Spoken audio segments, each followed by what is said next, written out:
মহিষাসুর, আমি তোমার তপস্যায় মুগ্ধ হয়েছি। বলো, তোমার কি বর চাই? প্রভু, আমি অমরত্বের বর চাই। কিন্তু অমরত্বের বর তো কাউকে দেওয়া যায় না বৎস, তুমি অন্য কোনো বর চাও। প্রভু, তাহলে আমাকে এমন একটা বর দিন যাতে স্বর্গ মর্ত পাতালে কোনো পুরুষ না আমাকে বধ করতে পারে। ঠিক আছে, তাই তথা।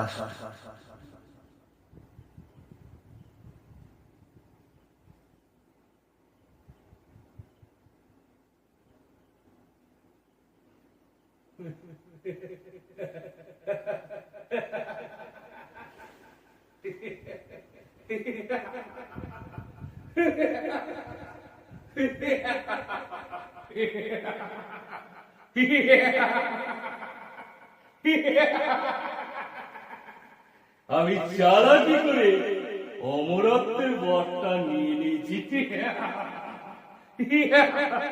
আমি অমর, আমি অমর, আমাকে কেউ আর বধ করতে পারবে না।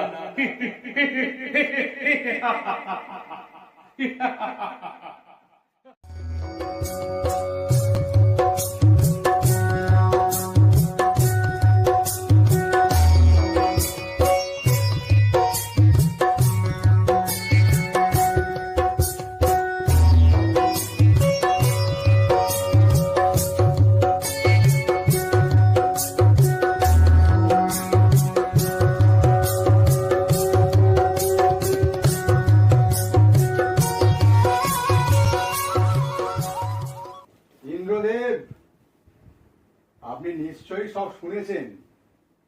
আমাদের মহারাজ মহিষাসুর মর্ত পাতাল সব জয় করে নিয়েছে, শুধু এই স্বর্গের সিংহাসনটাই বাকি। তা আপনি কি স্বেচ্ছায় এই সিংহাসন ত্যাগ করবেন, নাকি মহারাজের সঙ্গে যুদ্ধ করবেন? বিনা যুদ্ধে আমি সিংহাসন ত্যাগ করতে পারবো না। পাঠাও তোমাদের মহারাজকে। আপনি কিন্তু আমাদের মহারাজের ক্ষমতা জানেন না। ঠিক আছে, তাহলে তোমাদের মহারাজকে আসতে বলো, দেখি কেমন ক্ষমতা। ঠিক আছে, বলছি, কিন্তু সেটা আপনার পক্ষে খুব একটা সুখকর হবে না। মর্ত আর পাতাল এখন আমার দখলে। এইবার স্বর্গের সিংহাসন আমার চাই।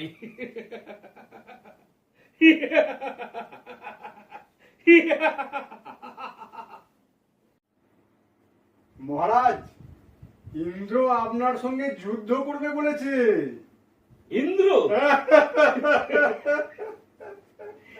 ইন্দ্র করবে আমার সঙ্গে যুদ্ধ? হ্যাঁ মহারাজ। ঠিক আছে, আমি প্রস্তুত আছি। চলো চলো, আমি যুদ্ধ করতে যাব। চলুন মহারাজ।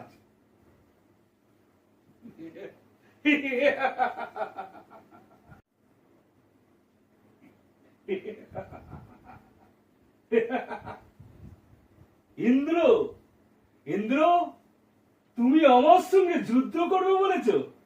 এসো। মহিষাসুর, তুমি এসেছো? হ্যাঁ, তাহলে হোক যুদ্ধ।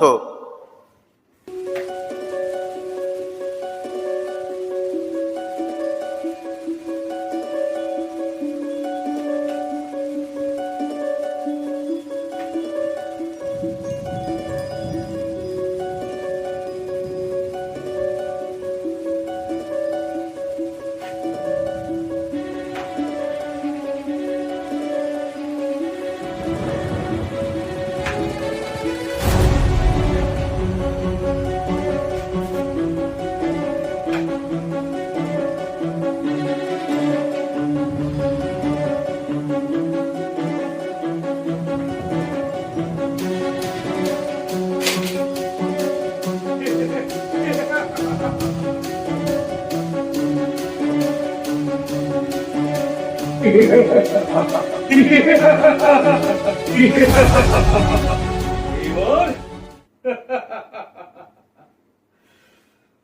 মর্তু আর পাতাল তো আমার দখলেই আছে। এইবার আমি স্বর্গের সিংহাসন দখলে নিলাম।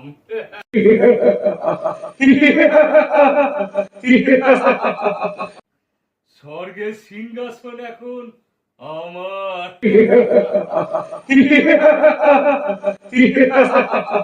দৈত্যরাজ মহিষাসুরের পরাক্রমে দেবতারা স্বর্গের অধিকার হারালেন। দেবগণ ব্রহ্মার শরণাপন্ন হলেন। তারই নির্দেশে অমরবৃন্দ বৈকুণ্ঠে গিয়ে হরিহ সম্মুখে নিবেদন করলেন মহিষাসুরের দুর্বিষহ অত্যাচার কাহিনী। স্বর্গভ্রষ্ট দেবদাকুলের এই বার্তা শুনলেন তারা। তখন দেবগণের আনন্দ থেকে তেজ নির্গত হলো। ওই তেজরশ্মি একত্র হয়ে পরমারূপবতী দিব্য শ্রীমূর্তি উৎপন্ন হলো। তিনি জগন্মাতৃকা মহামায়া। সকল দেবতা মহাদেবীকে নানা অলঙ্কারে অলঙ্কৃত ও বিবিধ প্রহরণে সুসজ্জিত করে অসুর বিজয় যাত্রায় যেতে প্রার্থনা করলেন। যাত্রার পূর্বে সুরনর লোকবাসী সকলেই দশ প্রহরণ ধারিণী দশভুজা মহাশক্তিকে ধ্যান মন্ত্রে করলেন অভিবন্দনা। আমারো আগমনী আলো, ওগো আমারো আগমনী আলো, জালো প্রদীপ জালো জালো, ওগো আমারো আগমনী আলো। এই শরদের ঝঞ্ঝাবাতে নিশার শেষে রুদ্রমাতে নিভল আমার পথের বাতি, নিভল প্রাণের আলো, ওগো আমারো আগমনী আলো। দেবী অষ্টাদশ ভুজা মূর্তি পরিগ্রহ করে শঙ্খে দিলেন ফুৎকার। নারীকে পাঠিয়েছে আমার সঙ্গে যুদ্ধ করতে।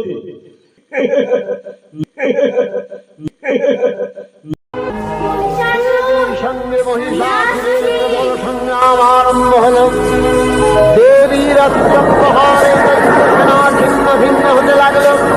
মহিষাসুর ক্ষণে রূপ পরিবর্তন করে নানা কৌশল বিস্তার করলে মহিষ থেকে হস্তি রূপ ধারণ করলেন। আবার সিংহরূপী দৈত্যের অনুন্মত্ততা দেবী প্রশমিত করলেন। আবার মহিষ মূর্তি গ্রহণ করলে রণবাদ্য দিকে দিগন্তরে নাদিত চতুরঙ্গ নিয়ে অসুরেশ্বর দেবীকে পরাজিত করবার মানস উল্লসিত। দেবীর বাহন সিংহরাজ দাবাগ্নির মতো সমস্ত রণক্ষেত্রে শত্রু নিধারে দুর্নিবার হয়ে উঠল।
ওরে পাপিষ্ঠ, তোকে অমরত্বের বর দেওয়া হয়নি।